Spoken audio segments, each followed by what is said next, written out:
जय गुरुदेव। स्वामी जी ने कहा, राम नाम का जाप सभी लोग करते हैं। राम की बात चली तो एक पुरानी बात याद आ गई, जो कि हमारे मिलने वाले एक बुजुर्ग थे, जो कहा करते थे कि तुम तो गुरु जी को मानते हो, मैं तो राम जी को मानता हूँ। रामायण जैसा कोई दूसरा ग्रंथ नहीं है, मैं रोज उसका पाठ करता हूँ। एक दिन मैंने उनसे पूछा कि आप किस राम को मानते हो। उन्होंने कहा कि राजा रामचंद्र को, जिन्होंने दशरथ के गढ़ उतार लिया, नर लीला की मर्यादा पुरुषोत्तम कहलाए। मैंने पूछा कि आप रामायण रोज पढ़ते हैं, रामायण में लिखा है प्रति ब्रह्मांड राम अवतारा, तो इसमें से कौन से राम आए थे नर लीला करने? किस राम को आप मानते हैं? क्योंकि रामायण में ये भी लिखा है कि बहुत राम है। इस पर वो चुप हो गए।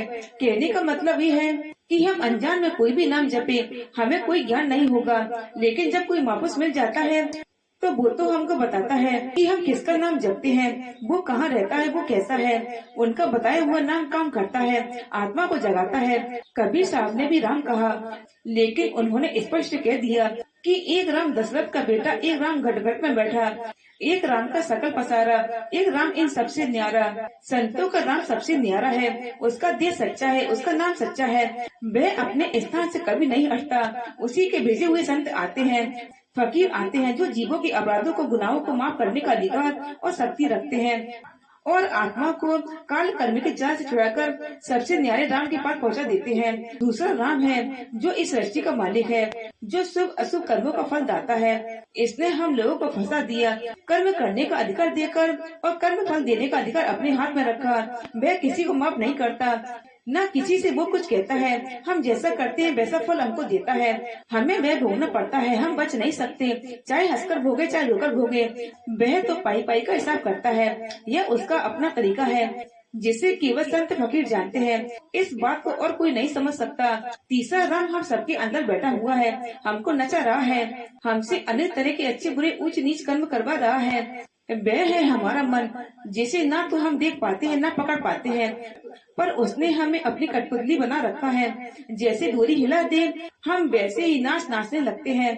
इसने बड़े बड़ों को धराशायी कर दिया, यह कैसे पकड़ा जाएगा? इसकी युक्ति केवल संत और फकीर बताते हैं, जो पूरे पहुँचे हैं वो इसके गुणों को जानते हैं। तभी तो पलटू साहब ने कहा, अपने अपने चोर को सब कोई डारे मार, मेरा चोर जो मुझे मिले तन मन दारू बार। यह मन पकड़ में आ जाए तो बहुत बड़ा काम करता है। मन पकड़ में आ जाता है तो जीवात्मा होश में आने लगती है, क्योंकि जीवात्मा की ताकत देकर यह कर्मों के पर्दे जीवात्मा पर लाता है। जब ये पकड़ में आता है तो जीवात्मा अपनी ताकत इकट्ठा करने लगती है और मन पर हावी हो जाती है। मन का भी भंडार है, यह अपने भंडार में पहुंच जाता है तो शांत हो जाता है और जीवात्मा इसकी पकड़ से अलग होकर अपने देश की तरफ चल देती है। मन के इस रहस्य को महात्माओं ने बताया।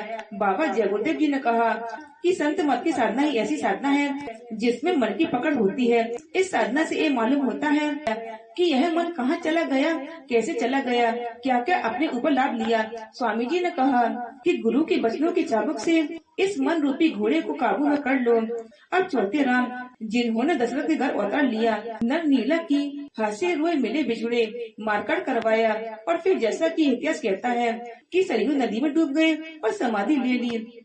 वो तो चले गए, कहाँ से आए थे कहाँ गए ये भी हमको आपको क्या मालूम। लाख नाम लेते रहिए, जो चला गया वापस नहीं आएगा। हमें तो ऐसा चाहिए जो हमारे समय में मौजूद हो। हम पुकार और गुहार करें तो उसका हाथ हमारे सिर पर हो, वो हमारी पुकार सुने।